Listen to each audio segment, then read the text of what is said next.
السلام علیکم. Pakistan Broad casting service, ہم لاہور سے بول رہے ہیں. 13 اور 14 اگست سن 47. سوال یہ ہے کہ پاکستان کی کہانی کب اور کہاں شروع ہوئی اور کون سے اہم کردار اس کہانی کا حصہ رہے. میرا ماننا ہے کہ پاکستان کی کہانی کا آغاز 1857 میں ہوا. اس کہانی کے اس دور کے دو اہم کردار بہادر شاہ ظفر اور سر سید احمد خان تھے.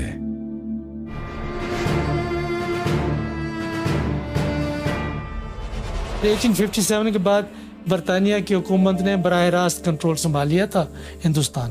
جو بغاوت ہوئی تھی وہ فوج میں ہوئی تھی. پہلے جن فوجیوں نے بغاوت کی سب کو انہوں نے قتل کیا، پھانسیاں دی، اور جو بھاگنے کی کوشش کی ان کو پکڑ کے انہوں نے، کوئی کورٹ مارشل نہیں تھا، بس سامنے گولی مار دو. جو کچھ کسی نے بتایا کہ یہ آدمی شامل تھا، یہ آدمی شامل تھا، تو ان کے پاس رسے کم پڑ گئے، درخت کم پڑ گئے.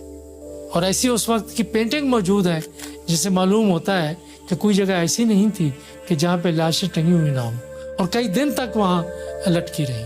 بڑا بربریت کا جو ایک مظاہرہ تھا وہ کیا گیا. But before moving forward, I'm going to tell you something very tragic, which is part of this story. The last Mughal emperor, when he was arrested by the East India Company, the next day ان کو ناشتے کی میز پہ لایا گیا، اور وہ شخص جو ایک رات پہلے ایمپرر تھا، جب اس کے سامنے ایک ٹرے رکھا گیا تو اسے دیکھ کر بہادر شاہ ظفر کی چیخ نکل گئی. جس وقت بہادر شاہ ظفر کو گرفتار کیا گیا تو 3 شہزادے اس وقت موجود تھے. پھر یہ ہوا کہ ناشتے میں آپ جس طرح سے صبح کو انگریز کو ٹرے میں بسکٹ ہے، چائے ہے، ناشتہ رکھ کے دیتے ہیں، تو صبح کے وقت ٹرے میں اوپر کپڑا ڈالا ہوا تھا اور شہزادے اور شہزادیوں کے سر تھے صرف دل دکھانے کے لیے. ان کے خلاف مقدمہ چلایا گیا 5-6 مہینے کے بعد. اب دیکھیں مقدمہ کیا ہے کہ بادشاہ ہے، مالک ہے ہندوستان کا، اس کہہ رہے ہیں اس نے غداری کی ہے. غداری کے مقدمے میں انہوں نے ان کو عمر قید کی سزا دی اور یہ کیا کہ اس کو ملک سے بھی نکال دو، جلا وطن کر دو. So now we know how brutal was British Raj and why Sir Syed Ahmad Khan felt that he has to do something for his fellow Muslims. اگر سر سید احمد خان وہ سب نہ کرتے جو انہوں نے کیا تو آج پاکستان نہ ہوتا. اچھا، پھر اسی دور میں ہم دیکھتے ہیں کہ سر سید احمد خان مسلمانوں کے لیے ایک روشنی کا مینار نظر آتے ہیں. دیکھیے اس سے پہلے کانسیپٹ ہی نہیں ہے کہ مسلمانوں کے ساتھ پولیٹیکلی اکنامکلی کوئی زیادتی ہو رہی ہے، یا یہ ریئلائزیشن بھی کہ آپ کی کو پیرٹی میں نہیں ڈیل کیا جا رہا ایک سوسائٹی کے اندر. اس کو کہنے کے لیے بھی تو ایک کانشیسنس کی ضرورت تھی، ایک ویژن کی ضرورت تھی، ایک تھاٹ کی ضرورت تھی. ہی واز دا ون جس نے وہ تھاٹ ہمیں دی اس وقت. لیکن پھر سر سید مسلمانوں کو سیاست میں آنے سے کیوں روکتے تھے؟ Now I understand why Sir Syed didn't want Muslims to come in politics. Because he wanted them to learn the rule of the game.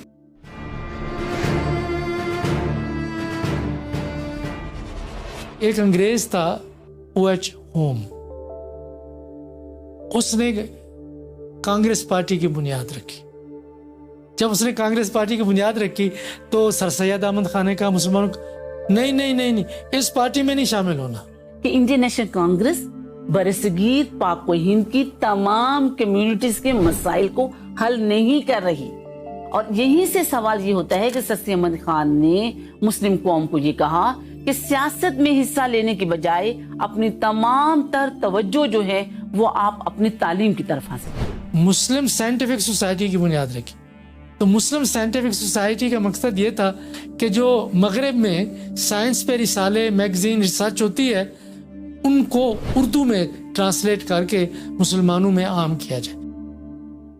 So team تو بن گئی تھی 1906 میں، لیکن ابھی لمبا 1857 سے یہ دیکھا گیا تھا کہ جب ہمارا سلیوری پیریڈ شروع ہوا تو اس وقت ہندوؤں کا جو رویہ تھا اسپیشلی مسلمانوں کے ساتھ وہ بالکل ہمیں آؤٹ آف کاسٹ لیا گیا تھا، کیونکہ انگریز کا موقف تو یہی تھا ہندوز کے ساتھ مل کے کہ ان کو سپریس کیا جائے، ان کو وہ رائٹ نہ دیا جائے جو ہم ہندوز کو دے رہے ہیں۔ پروفیسر آرچیبولڈ 1889 سے لے کے 1893 تک علی گڑھ کالج کے پرنسپل رہے ہیں، تو نواب محسن الملک نے ان کی مدد سے وائسرائے ہند لارڈ منٹو سے ملاقات کا ٹائم لیا، ایک ڈرافٹ بنا کے ان کی طرف بھیجا گیا جو حسین بلگرامی نے ڈرافٹ کیا تھا، تو پھر پروفیسر آرچیبولڈ کی مدد سے ہمیں ملاقات کا ٹائم مل جاتا ہے لارڈ منٹو کے ساتھ۔ اکتوبر 1906 ہمیں ڈیٹ دیا جاتا ہے۔ قریباً 35 لوگوں کا وفد شملہ جانے کی تیاری کر رہا ہے تاکہ وہاں جا کر وائس رائے سے بات کر سکیں، لیکن وائس رائے سے بات کرے گا کون؟ اب مسلم لیڈرز جو کہ اتنے لیڈنگ نہیں تھے، اتنے انگریز سے بات چیت کرنے کے نہیں تھے، نہیں 1 to 1 ہوئی، وہ ایک دم ہکا بکا رہ گئے اور ان کو نالے پڑ گئے۔ فیصلہ ہوا کہ یہ انگریز کے سامنے سر آغا خان اپنی چیز کو پیش کریں گے۔ اس ملاقات کے دوران بھی پھر مسلمانوں کا موقف پہنچا دیا گیا تھا، جس میں سب سے بڑی یہ کہ اب ہندوستان کے مسلمانوں کے لیے علادہ حق کے انتخاب وقت کی بہت بڑی ضرورت ہے۔ Separate electorate is the basic right of the Muslims of India. اگر آپ کا مکس الیکٹوریٹ ہوگا تو ہندو مسلم ریشو ہندوستان میں 1:5 کا ہے۔ پھر جب انگریز کے سامنے سر آغا خان نے یہ کہا کہ ہم نے ایک پارٹی بنانی ہے، تو سوال یہ کیا گیا کہ کیوں چاہیے آپ کو پارٹی؟ جب انڈین نیشنل کانگریس برصغیر میں تمام کمیونٹیز کی ریپرزینٹیٹیو باڈی کے طور پر موجود ہے تو کیوں آپ کو چاہیے؟ آپ کو کیوں یہ خیال پیدا ہو گیا؟ کوئی اتنا آسان نہیں تھا وائس رائے اس وقت۔ اگر میں نے ان کو سیپریٹ الیکٹوریٹ کی ابھی ان کو دے دی، بات چیت کا دے دیا، تو یہ تو بالکل ہی میرے اختیار میں نہیں رہیں گے، کنٹرول میں نہیں رہیں گے۔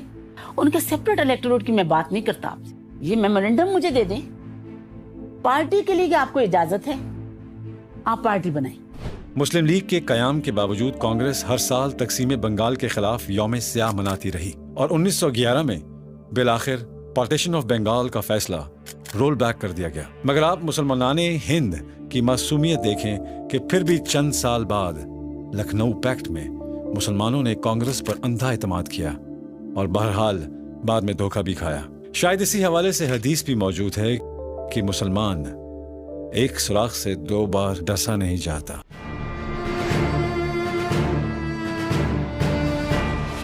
تاریخ کے سب سے اہم جلسے سے خطاب کرنے کے لیے جناح لاہور پہنچ گئے، لیکن وہ جلسہ گاہ میں جانے کے بجائے ہسپتال چلے جاتے۔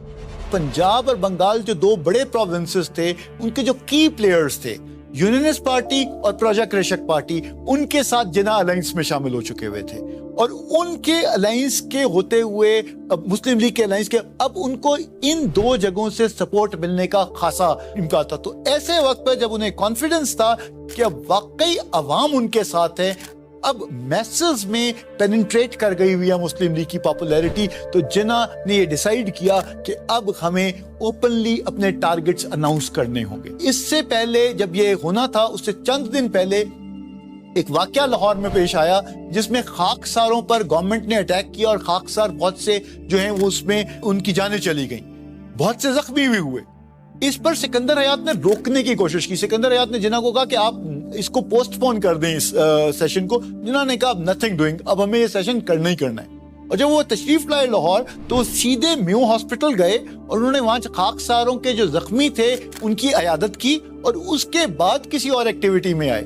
قرارداد پاکستان کے بعد سے لے کے 1946 کے الیکشن میں باقی جتنا بھی تھے ان کو پھر ان کے پلے میں کچھ پڑا نہیں، مسلم لیگ ایک میں، جہاں کہیں بھی بہار میں، اسام میں، بنگال میں، ہر جگہ، یو پی میں مسلم لیگ کو وہی سیٹیں ملی جو مسلمانوں کے لیے مختص تھیں، اکثر سیٹیں ان میں ملی۔ سینٹرل کی سیٹیں تھیں، 30 سیٹیں مسلمانوں کے لیے ریزرو تھیں، وہ 30 کی 30 all 30 of them وہ مسلم لیگ جیتنے میں کامیاب ہو گئی تھی، اور پروونسز میں مسلم لیگ تقریباً 90% سے زیادہ